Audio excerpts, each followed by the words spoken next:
Bueno, muchachos, buenos días a todos. Muchas gracias por el detalle acá con mi situación. Ya terminamos. Ya terminamos con mi mamá, ahora seguimos aquí. Entonces vamos a seguirle con el programa. Nos atrasamos esta y la de ayer. Esperemos pronto estar al corriente para que no se desfasen, porque siempre cuando se pierde un poquito la continuidad se van perdiendo la secuencia de las sesiones. Entonces ahora vamos a ver estados hipocalcémicos, así es la que teníamos pendiente, ¿verdad? Sí, es la que sigue. Entonces tenemos estados hipocalcémicos, vamos a darle un poquito de velocidad.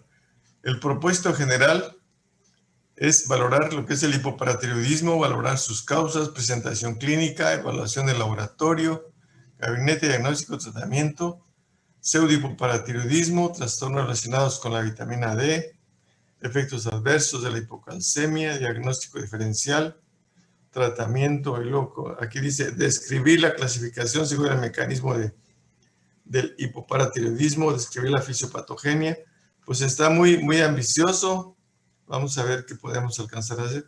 Describir la fisiopatología, enunciar sus características clínicas, diagnóstico y tratamiento. Bueno, vamos a darle. Vamos a empezar con las primeras diapositivas, que van a ser prácticamente un recuento en parte de lo que acabamos de ver para que se retome la situación.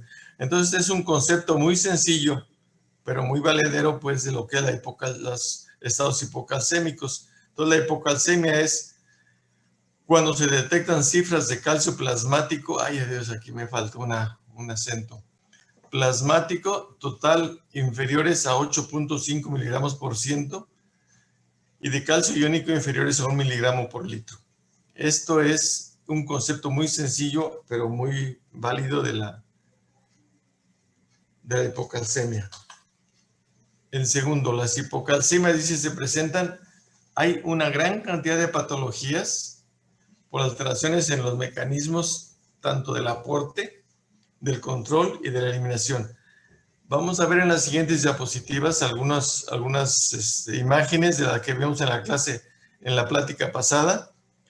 Eso significa que una persona puede tener hipocalcemias porque no tenga un aporte suficiente, ya sea en la cantidad de la ingesta o que el intestino no esté absorbiendo en forma adecuada, no se absorbe en forma adecuada.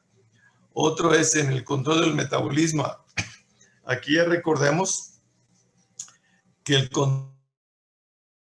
calcio se lleva a través de dos grupos de problemas o de procedimientos. El físico-químico, en el que con las proteínas y el pH, y el hormonal, que participan principalmente la paratiroidea y la vitamina D. Por ahí metimos en la clase de pasada la calcitonina, pero prácticamente no participa en la formación o en la producción de hipocalcemias. Y la eliminación, sabemos que el riñón es el principal eliminador de calcio que está circulando. Vamos a ver que también se elimina calcio por heces fecales, cuando ya habíamos dicho que de la ingesta, bueno, en la siguiente diapositiva,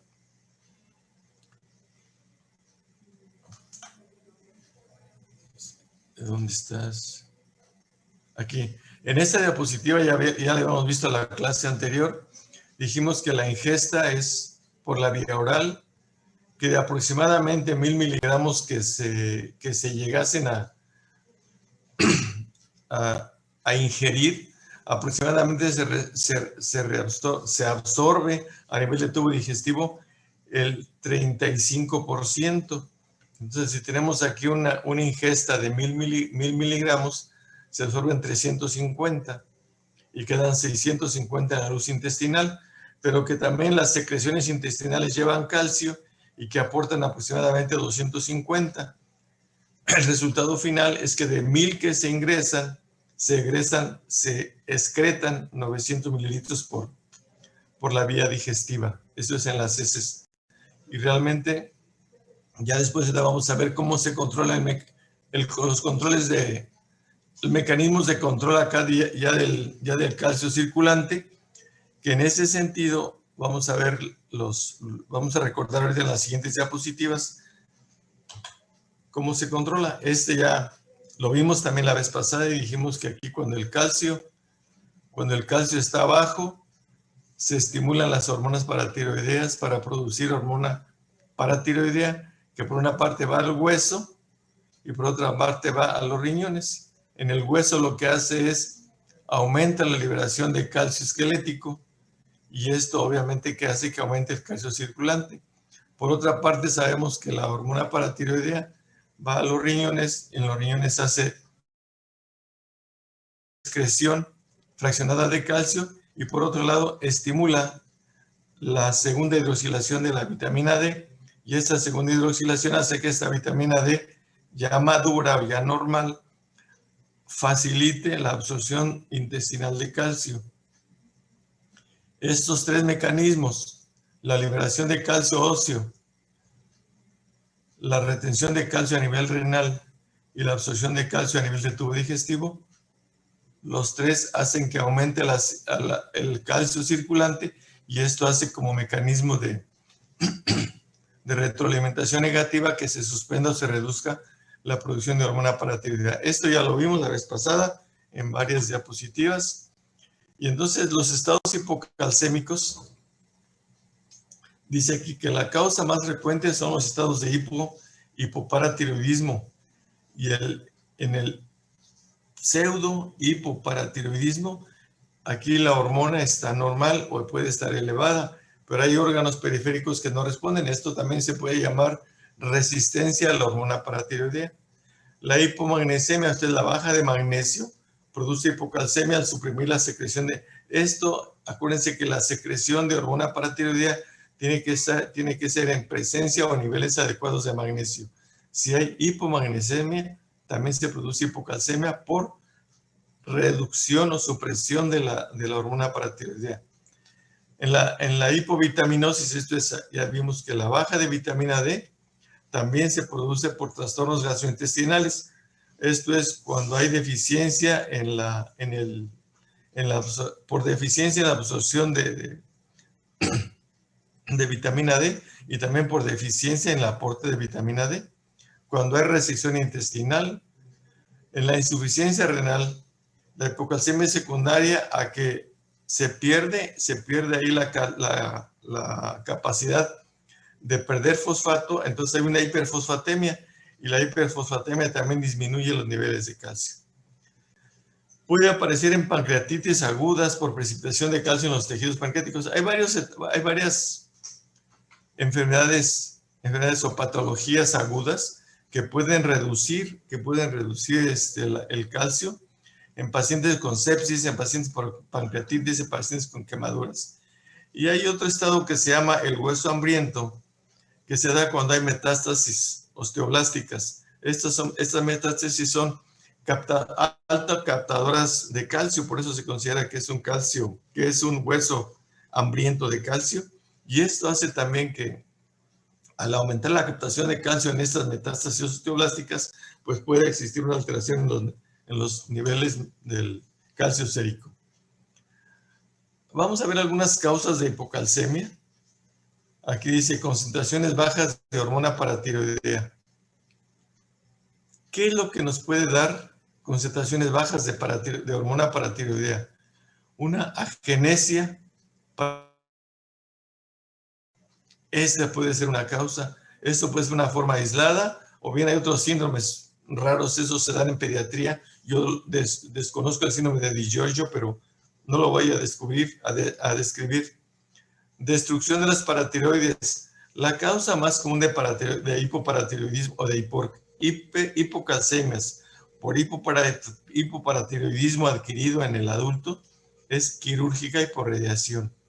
En la quirúrgica es cuando por alguna razón se retira la tiroides y habitualmente, aunque dicen que ya las nuevas, no nuevas, sino mejores técnicas en la cirugía, mejor atención en la cirugía, los cirujanos pueden detectar dónde están el tejido diferente de las paratiroideas y poder retirarlas e implantarlas por ahí cerca, pero no quitarlas no dejar al organismo sin las paratiroides. Por radiación, cuando hay necesidad de radiar el cuello por alguna causa. Infiltraciones por metástasis o enfermedades. Yo he visto pocas infiltraciones, o sea, tumores de otro lado que vayan a infiltrar o que vayan a dar metástasis a enfermedades a la paratiroides, propiamente a la paratiroides. Lo que sí puede haber son estados autoinmunitarios. Y en los estados autoinmunitarios ustedes ya vieron o van a ver los que se llaman la neoplasia endócrina múltiple. ¿Se acuerdan del MEN 1 y MEN 2? ¿Ya los vieron? ¿Ya vieron los síndromes de endócrinos múltiples? ¿No los han visto, verdad? Neoplasia endócrina múltiple, muchachos, ¿ya la vieron? Pregunto. Solo una, doctor. Bueno, esto es para que vean que en algunas neoplasias endócrinas múltiples significa que hay dos o más glándulas endócrinas afectadas. En algunas de ellas pueden estar afectadas las paratiroides. Menor función tiroidea, esto es por otros problemas, menor función paratiroidea. Aquí está repetida. Activación de mutaciones del, ¿qué es este? CARS, ¿qué? Ya lo vimos la vez pasada. Receptor sensible al calcio. Entonces, activación de mutaciones del receptor sensible al calcio o mutaciones de la proteína G. Acuérdense que los receptores, el receptor sensible al calcio es un receptor de los relacionados a la proteína G. Y aquí está una lista de causas de hipocalcemia. Repetimos algunas cosas. El hipoparatiroidismo como en primer lugar. Aquí está otra vez el quirúrgico, el idiopático, el neonatal, el familiar, el autoinmunitario, depósitos de metales, ya lo habíamos visto, después de una radiación, infiltrativo funcional como en la hipomagnesemia. Hay también un cuadro de resistencia a la acción de la hormona paratiroidea. Esto también lo vamos a llamar como pseudo-hipoparatiroidismo. Esto puede ser también insuficiencia renal, es otra causa. Medicamentos que bloquean la resorción ósea osteoclástica. Aquí hay unos medicamentos. Los bifosfonatos, incluso los bifosfonatos y la calcitonina, son medicamentos. Esta es una hormona que se utiliza como fármaco con la finalidad de reducir la osteoporosis. La plicamicina no la conozco, no conozco el medicamento, no sé en qué se usa, pero la calcitonina sí la llegamos a usar para corregir o para tratar los pacientes con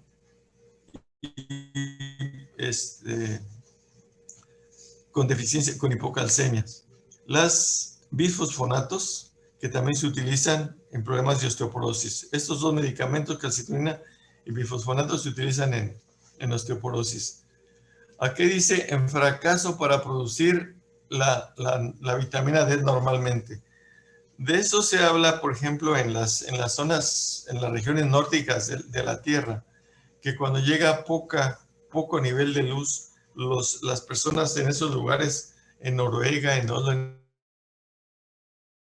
donde tienen poca actividad de la luz solar, tienen que cambiar los focos de la casa para poder recibir de alguna manera un poco de radiación de la ultravioleta de la luz solar para poder generar vitamina D, o bien aporte oral de vitamina D, complemento oral de vitamina D. Resistencia a la acción de la vitamina D, entonces aquí estamos viendo resistencias a la vitamina D. Y formación de complejos de depósitos agudos de calcio. Esto es cuando hay una hiperfosfatemia aguda, pancreatitis aguda. En la pancreatitis se supone que aquí el calcio se adhiere al proceso inflamatorio de la pancreatitis. En transfusiones de sangre citratada, el citrato secuestra el calcio. Entonces se supone que nosotros estamos poniendo varias transfusiones de sangre, concentrados de glóbulos rojos, por ejemplo. Esto puede llegar a causar hipocalcemia porque el calcio forma complejos con el citrato. Y después, casi siempre, cuando transfundimos paquetes de glóbulos rojos, casi siempre después de cada paquete aplicamos un poco de gluconato de calcio para evitar el riesgo de hipoglucemias, de hipocalcemias. Mineralización rápida del esqueleto. Esto es cuando usamos también medicamentos antirresortivos y los bifosfonatos que también ayudan a calcificar el hueso. Síndrome de hueso hambriento, ya dijimos, a aquellos pacientes que tienen tumores que van a absorber el calcio, como son las metástasis osteoblásticas.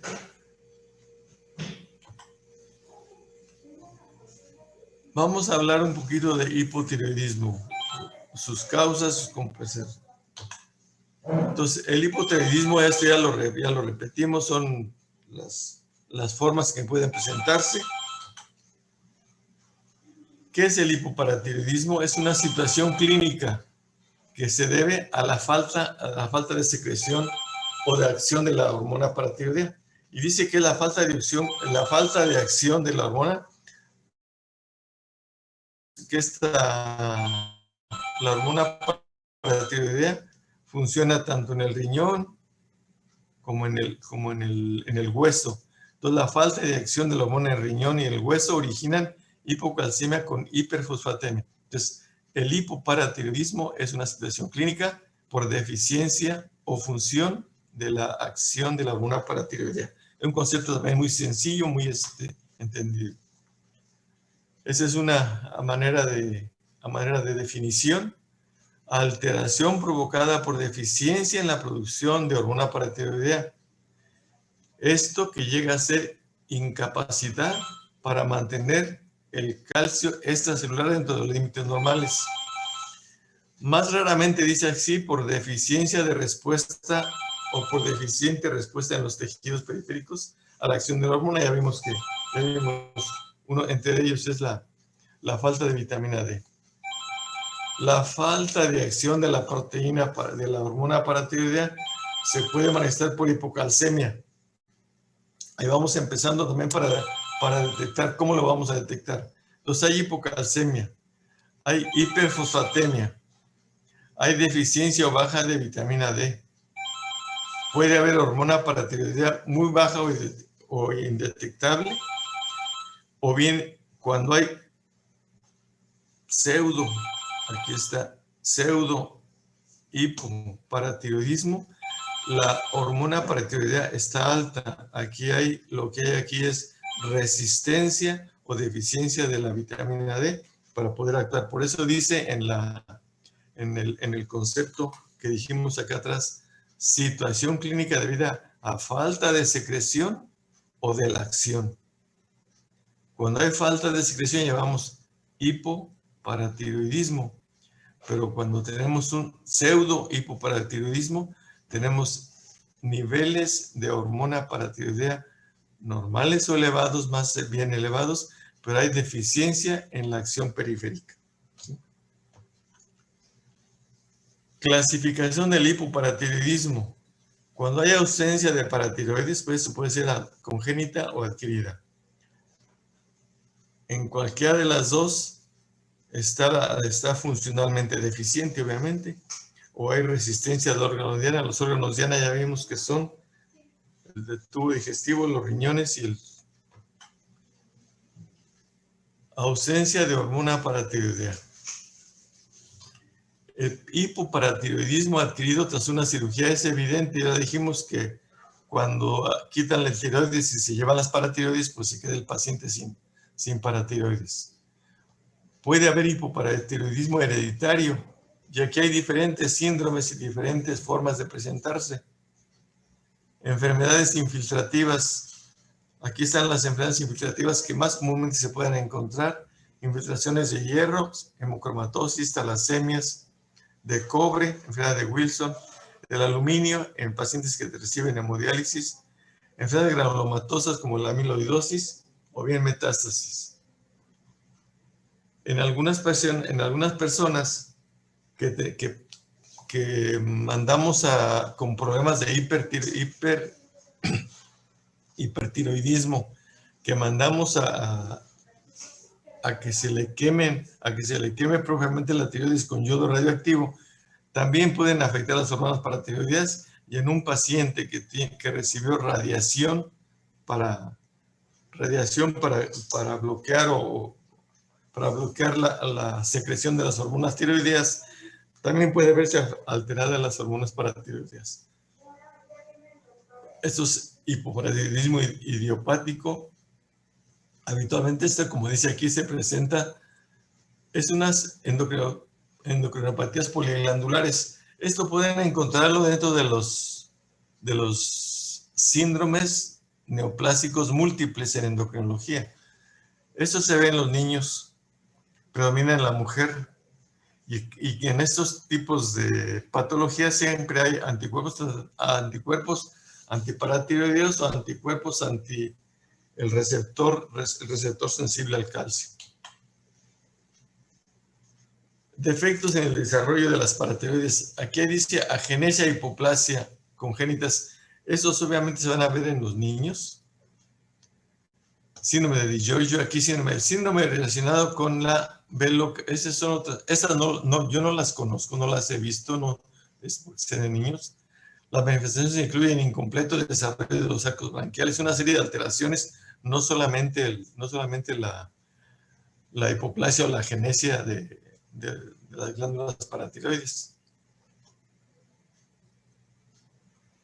Y aquí al final dice, la agenesia aislada a las glándulas ha sido por delecciones recesivas. Deleción significa cambios o pérdidas de ciertas genes que van a producir las hormonas paratiroideas o los receptores, en el caso del receptor sensible al calcio en este caso. Aquí vemos lo que es la resistencia a órgano diana, y esto le llaman pseudo-hipoparatiroidismo. Pseudo porque obviamente sí hay suficiente secreción de hormona paratiroidea, pero no hay acción, no hay actividad, no puede generar su actividad. Y eso se puede presentar en hipo o en hipermagnesemia. Entonces, la hipocalcemia debida a baja de magnesio, con un magnesio menor a 1 mg/%, se puede presentar en el alcoholismo, en pacientes con mala absorción intestinal, en pacientes que reciben nutrición parenteral. A estos pacientes habitualmente no se nos pasa. Cuando tenemos pacientes con nutrición parenteral, sabemos que tenemos que agregar frascos de oligometales, oligoelementos en los que incluyen el magnesio, porque si no se corrige, sí podemos tener hipocalcemia por baja de magnesio. En el pseudohipoparatiroidismo no lo vamos a tocar todos porque hay diferentes tipos, tipo 1A, B o C y el tipo 2. Estos son diferentes tipos de pseudohipoparatiroidismos, que como dijimos, ahorita vamos a ver cuál es la diferencia desde el punto de vista clínico. Aquí hay pseudohipoparatiroidismo, alteraciones en el receptor tisular. Esto genera resistencia a la hormona paratiroidea, y esto puede ser de una manera endógena o exógena. Estos pacientes con pseudohipoparatiroidismo, como ven aquí, presentan hipocalcemia. Presentan aumento de ¿qué? Del fósforo. Y la hormona paratiroidea está muy alta. O sea, las glándulas paratiroideas están funcionando bien, están produciendo además porque están percibiendo que hay calcio bajo. Y el calcio bajo estimula la producción de hormona paratiroidea. Esto se llama pseudohipoparatiroidismo. Y hay sus diferencias del pseudohipoparatiroidismo, y aquí tenemos pseudohipoparatiroidismo tipo 1, pseudohipoparatiroidismo 1B, pseudohipoparatiroidismo 1C, pseudohipoparatiroidismo tipo 2. Entonces aquí son las diferentes formas de clasificación del pseudohipoparatiroidismo. La base de nosotros es la hipocalcemia.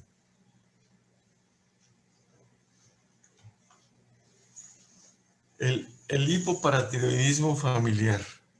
Esto se presenta como un proceso de tipo genético. Son formas familiares transmitidas con rasgos genéticos autosómicos recesivos o dominantes. Presentan mutaciones del gen que genera o que produce la hormona paratiroidea.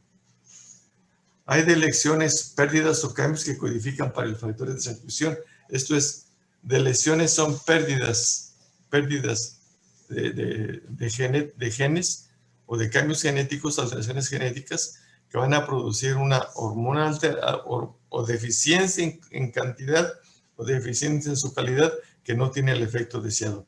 Y también mutaciones en el gen del receptor sensible al calcio.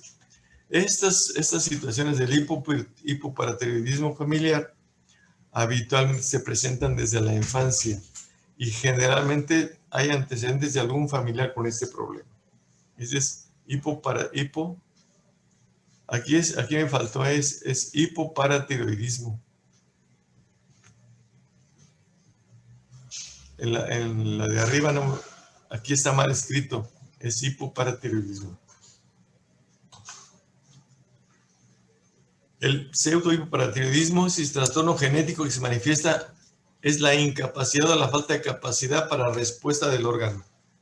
Aquí presenta fosfatemia y PFH alta, ya la habíamos visto. Estas son las características clínicas por laboratorio de un paciente que tiene pseudohipoparatiroidismo. Tiene hipocalcemia de base, habitualmente con elevaciones de los fosfatos, y la pH, como la hormona paratiroidea, muy alta. Aquí están las características de los diferentes tipos de pseudohipoparatiroidismo. Como ustedes ven, la hipocalcemia está presente, aquí está presente. En la respuesta a la PTH, en estas están el pseudohipoparatiroidismo tipo A. Son algunas de las... Esto lo vamos a ver, lo van a ver en pediatría. Creo que lo más importante es deficiencia de vitamina D. Esta diapositiva la vimos en la plática pasada y habíamos visto cómo se genera la vitamina D, cómo ingresa, cómo está en nuestro cuerpo de dos maneras.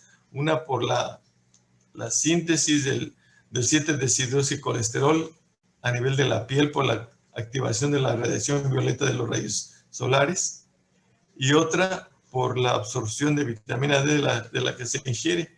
Esta vitamina D, ya recordamos, sufre en el hígado una primera hidroxilación y después del hígado pasa,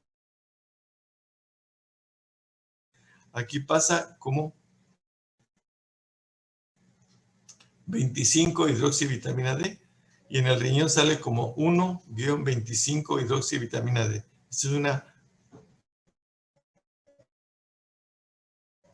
Esta es ya la vitamina madura.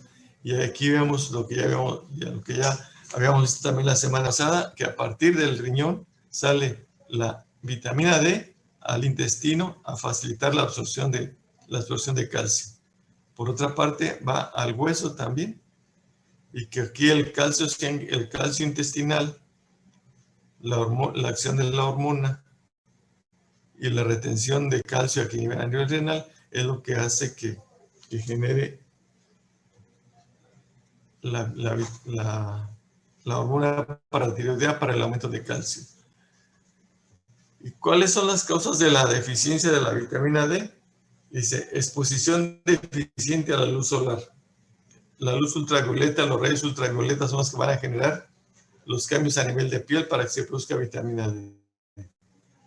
Ingesta nutricional deficiente de vitamina D también, sí.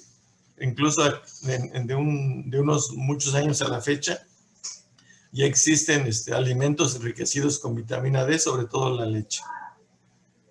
Cuando hay mala absorción intestinal, esta mala absorción intestinal se puede presentar por enfermedad de mala absorción o bien cuando hay resección de una sección de la parte del tubo digestivo.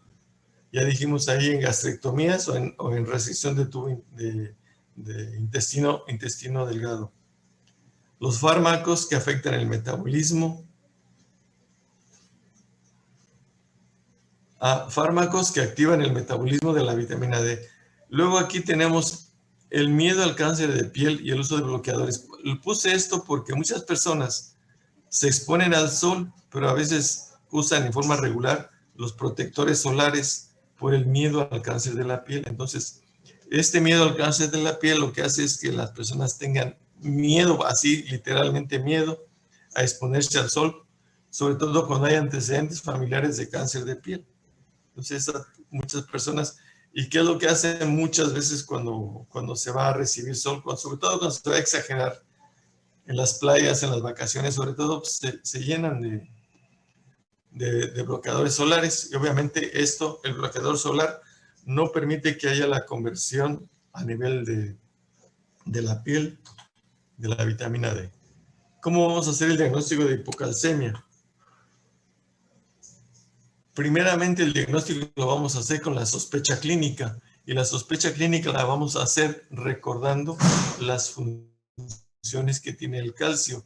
Esto también ya lo vimos en la diapositiva, en la plástica anterior. ¿Qué hace el calcio a nivel de nuestro cuerpo? Participa en la excitabilidad neuromuscular, participa en la coagulación sanguínea, participa en los procesos secretorios, participa en la integridad de la membrana, hay transporte, participa en el transporte de la membrana plasmática, en reacciones enzimáticas, en la liberación de hormonas y de neurotransmisores. Más adelante van a ver cómo participa en estos neurotransmisores, como facilitador de la secreción de los neurotransmisores. Acción intracelular, participan aquí como segundo mensajero, y obviamente la más importante, o donde hay más, es en la mineralización ósea. Entonces vamos a recordar toda esta lista de funciones para cuando tengamos a un paciente, recordemos las funciones del calcio en el organismo y tengamos la oportunidad de tener la sospecha. A nivel neurovascular, va a haber tetania, esto es contracción permanente muscular o tetania latente. Estos signos de Chebostek y Trousseau el Chebostek se explora porque cuando uno percute aquí en la cara, en el arco cigomático, se produce una contracción. Y en el Trousseau lo que se hace es, no sé si aquí está más adelante, pero se pone el manguito de la presión arterial y se mantiene por arriba del nivel de presión sistólica durante 3 minutos, y cuando hay hipocalcemia, el paciente tiende a meter el dedo grueso y a flexionar los dedos. Eso indica, y a flexionar también la muñeca, esto indica hipocalcemia. Eso es a nivel neuromuscular. A nivel del sistema nervioso central puede presentarse crisis convulsivas generalizadas o focales. Hay una entidad que van a ver en el siguiente curso que se llama pseudotumor cerebral. Puede haber papiledema, irritabilidad, depresión, psicosis, extrapiramidalismo, esto es movimientos anormales. Después vamos a ver cuáles son los núcleos basales y la vía piramidal para poder coordinar los movimientos por calcificación de los ganglios basales. En cardiovascular, a nivel de corazón, va a haber alteraciones en el electrocardiograma. También ya sé que me han llevado cardio. ¿O ya llevaron cardio? ¿Todavía no, verdad? Muchachos. No. Bueno, en cardiología van a ver que en el electrocardiograma va a haber cambios en el electrocardiograma. Eso se llama QT prolongado, y eso va a ser un factor que predispone a las arritmias. Desacoplamiento, excitación, contracción. El calcio va a ser útil en el acoplamiento de la actina y la miosina a nivel de las células musculares del corazón. Y eso es lo que hace que se haya la contracción cardíaca. Cuando no hay suficiente calcio o se altera, este calcio alterado, existen problemas en la contracción cardíaca, en la contracción muscular, por este problema de desacoplamiento en la excitación y contracción. Hay reducción del efecto digitálico. Los digitálicos son medicamentos que actúan aumentando la fuerza de contracción, pero si no tenemos suficiente calcio, hay hipocalcemia, este efecto digitálico se ve reducido. Obviamente puede haber insuficiencia cardíaca porque si no hay buena contracción de los músculos a nivel de corazón, no hay una buena expulsión de la sangre. Puede haber hipoplasia del esmalte dental, catarata lenticular subcapsular, alteraciones de la piel, uñas y pelo también. Aquí es prácticamente lo mismo del anterior. Las variaciones cardiovasculares, así más comunes, hipocalcemia, hipotensión arterial, bradicardia, arritmias, falla cardíaca, paro cardiorrespiratorio, QT prolongado. Esto lo vamos a entender mejor cuando veamos lo de cardiología. Por laboratorio, ¿qué es lo que vamos a solicitar o a pedir para que tengan para esto? Primeramente, pues determinación de electrolitos séricos, incluyendo obviamente el calcio, fosfato y magnesio como básicos. ¿Por qué? El calcio debe estar bajo, el fosfato debe estar, el fosfato que siempre está invertido. Si hay calcio bajo, hay fosfato elevado. Y en caso de que sea un problema de hipomagnesemia, pues también aquí lo vamos a detectar por laboratorio. Vamos a detectar, a pedirle que nos detecten proteína, hormona paratiroidea y vitamina D.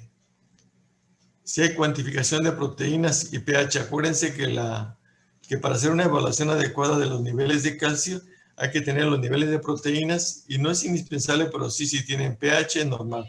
Acuérdense que los pacientes con el pH es el potencial hidrógeno, puede ser acidosis o alcalosis. Si hay acidosis, el calcio tiende a separarse de las proteínas y esto aumenta los niveles de calcio iónico, de calcio libre. Cuando hay alcalosis, el calcio se fija más a las proteínas, entonces disminuye los niveles de calcio iónico. Y al disminuir los niveles de calcio iónico se libera más hormona paratiroidea. La química sanguínea. En la química sanguínea, aquí lo que se miden son la glucosa, urea, creatinina y ácido úrico. Aquí servirá también para que nos dijéramos cómo están los azuados. Los azuados son urea, creatinina y ácido úrico para valorar la función renal. Para eso nos sirve una química sanguínea. Y estas son pruebas de función hepática. Acuérdense que si la vitamina D se hidroxila, la primera hidroxilación la sufren en el hígado, los pacientes que tienen insuficiencia hepática pueden tener deficiencia de vitamina D por deficiencia precisamente en la hidroxilación de la vitamina D a nivel hepática. En hipocalcemia, ¿qué le vamos a dar a los pacientes? En hipocalcemia aguda, esto hay que estar pendientes en el...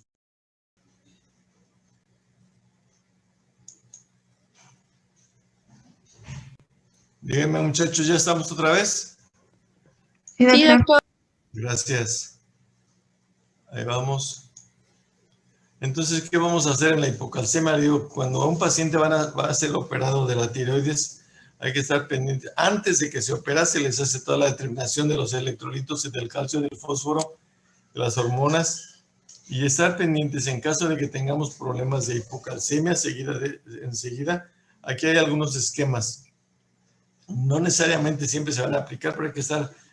Los cirujanos saben ya que debes de una pendiente de la hipocalcemia aguda sintomática, sobre todo después. Entonces hay que administrar aquí 200 a 300 miligramos de calcio en una ampolleta al 10%. Hay que pasarles un cloruro de calcio al 10%. Puede utilizarse solución glucosada al 5%, pasar en 10 minutos. Y esas... me ha tocado estar en esto, pero habitualmente hay que estar al pendiente de los pacientes, tanto en el transoperatorio como en el postoperatorio. No es tan rápido que en cuanto le quiten la tiroides con sus paratiroides le vaya a pasar esto, pero sí hay que estar pendientes. En pacientes que tienen hipocalcemia crónica, en estos pacientes solamente se les da suplementos de calcio y vitamina D. Eso es todo lo que se les da a los pacientes que tienen en forma permanente hipocalcemia por alguna razón. Eso es todo lo que creo que tratamos de cubrir esto. Tenemos un ratito para platicar, para que me digan qué dudas. ¿Y cuándo es el receptor? A ver, otra vez. Bueno, pues es que entendí que estuvo hablando algunas veces que no se aprovechaba de, ahora sí que el calcio. A ver, espérame. Por ahí está un radio con una canción muy bonita, pero que nos espere. A ver, otra vez, perdón. Ah, sí, ya le cerré la puerta. Bueno, cuando el receptor es el que no está funcionando, ¿qué se hace? No hay nada que podamos tratar de sustituir al receptor. Si el receptor está alterado, lo que va a pasar, acuérdense que el receptor lo que hace es recibir la señal de los niveles de calcio. Si los niveles de calcio iónico o calcio libre están bajos, el receptor lo detecta y ese es el mensaje que va a las células paratiroideas para estimular la producción de la hormona paratiroidea. Finalmente, no vamos a hacer nada a favor o no hay nada que podamos hacer sobre las alteraciones genéticas a nivel de un mal funcionamiento del receptor de calcio. Nada más hay que suplirlo. Suplir el calcio y suplirlo con vitamina D. No hay así algún medicamento que diga para poder mejorar la actividad de los receptores, no hay un medicamento para eso.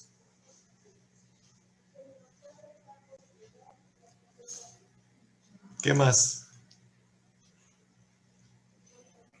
Doctor, ¿cuáles son los valores para saber si es crónica o aguda? Los valores, más bien, no son valores, miren, los valores normales de calcio ya se los dijimos en la vez pasada, son de 8.5 a 10.5 miligramos por ciento. Dijimos que para hacer una valoración adecuada del calcio deberíamos tener los niveles de proteínas y teníamos de preferencia, pues en algunos pacientes, el pH.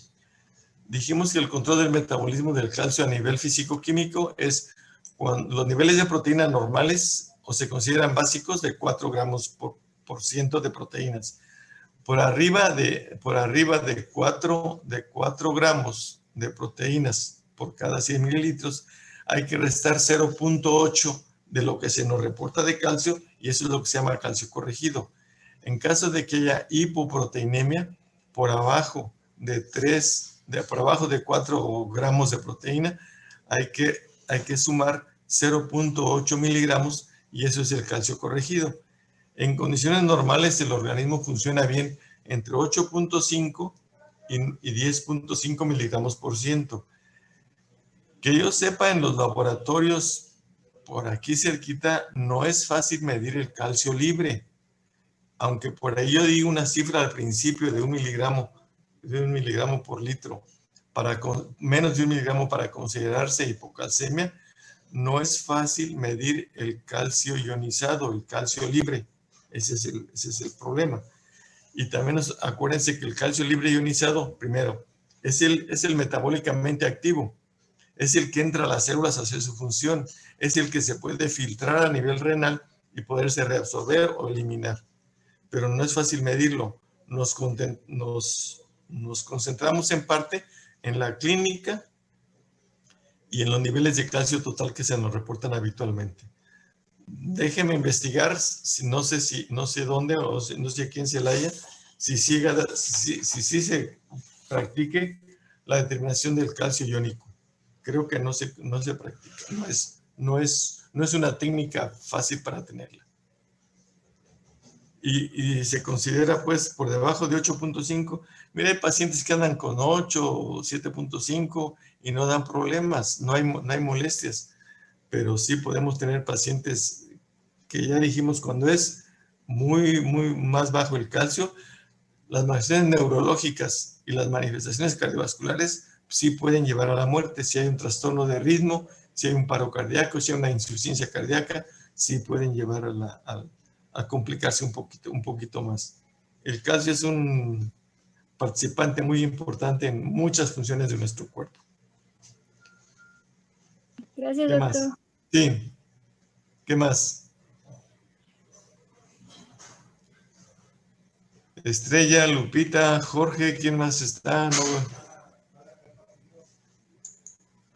Jorge, Nelly, Aranza, ¿de cuáles canta? ¿No está Aranza? Ya se fue al baño. Sí, doctor, pero no soy yo. Usted es la que canta. Stephanie, San Martín. Doctor, también puede producir osteoporosis, aunque no tengamos, bueno, sí tengamos la hipocalcemia baja, pero no haya problemas de paratiroides. A ver, otra vez. Podemos también sufrir osteoporosis al no asolearnos por falta de vitamina D. Es que a mí me pasó una vez y me tuvieron que dar suplemento de calcio, pero fue por no asolearme. ¿Y cómo sabe que fue por no solearse? Porque se me empezaron a descalcificar los dientes y me llevan con el dentista Ajá. y mis niveles de calcio los tenía bajos, pero no tenía problemas de paratiroides. ¿Sí le hicieron estudio de paratiroides? Ajá. La exposición, acuérdense que la exposición a la luz solar lo que hace es aprovechar las rayos ultravioleta de la luz solar para que nuestra piel produzca. No es muy común, pero sí se recomienda, por ejemplo, que personitas como ustedes que todavía no alcanzan todo el desarrollo o la calcificación del hueso, eso se alcanza aproximadamente al final de la tercera década.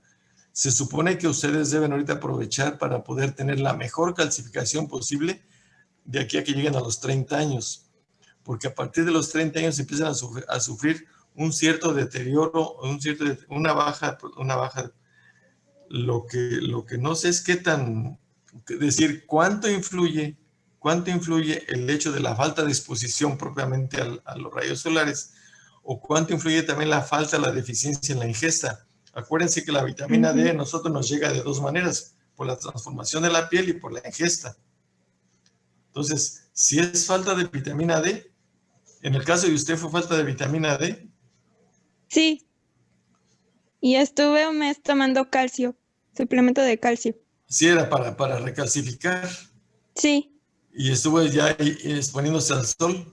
Sí, ya me puse a exponerme 30 minutos al sol porque fue por estar mucho tiempo sin asolearme. Bueno, imagínese usted que eso sucede cuando en los países nórdicos pasan 6 meses sin sol. Sí, en Noruega. Se supone que ellos cambian sus lámparas para recibir la radiación. ¿Y cómo estuvo su hormona paratiroidea? No la tuve en baja y nada más después de un mes ya me quitaron el calcio porque también como estoy muy joven, para tomar calcio me va a hacer daño ya en tiempos, pues, bueno, cuando ya esté más grande. ¿Y le hicieron densitometría mineral ósea? Sí, pero es que también tengo hiperlaxitud de ligamentos. Y sí, y también pues parece, bueno, tiene los síntomas de como si fuera osteoporosis, pero no es osteoporosis. Por ejemplo, me truenan mucho mis articulaciones. Espérame, ¿cómo se llama ese síndrome? Síndrome de Ehlers-Danlos, pero Ehlers-Danlos. Sí, pero no la tengo más. Estoy en la etapa leve porque yo estuve 8 años con ortopedistas. Sí. Sí, el Ehlers-Danlos es el que da ese tipo de hiperelastosis. Sí, pero nada más ya me había empezado con que se me descalcificaban mucho los dientes. Pues solamente hay que tener manifestaciones, hay que tener, ¿cómo se llama? Controles de la osificación ósea, de la calcificación ósea. ¿Y cuánto andaba de la mineralización ósea en la densitometría? Ay, no me acuerdo porque eso me lo habían hecho hace un año. Sí. Y fue cuando tuve fiebre tifoidea, entonces la fiebre tifoidea da artralgias y articulaciones. Sí. Y me hicieron la densitometría, pero no me acuerdo. Sí, porque acuérdese que, bueno, usted está jovencita, entonces yo pienso que sí es oportuno de que reciba suficiente exposición. Mire, hay 3 cosas que se recomiendan para calcificar y para prevenir. Exposición al sol, hacer ejercicios del tipo de carrera, trote, y la ingesta de vitamina D con calcio. Y Sí, obviamente, doctor. y tomar suficiente líquido para evitar que los sales de calcio se depositen o lleguen a depositarse a nivel de los riñones que vayan a producir litiasis. Sí. Y con el seguimiento con la densitometría mineral ósea. Ok. Muchas Y, gracias, doctor. ándale, ¿qué más? Nos quedan unos minutos todavía, compañeros. ¿Alguien más? ¿Alguna otra pregunta que yo sepa?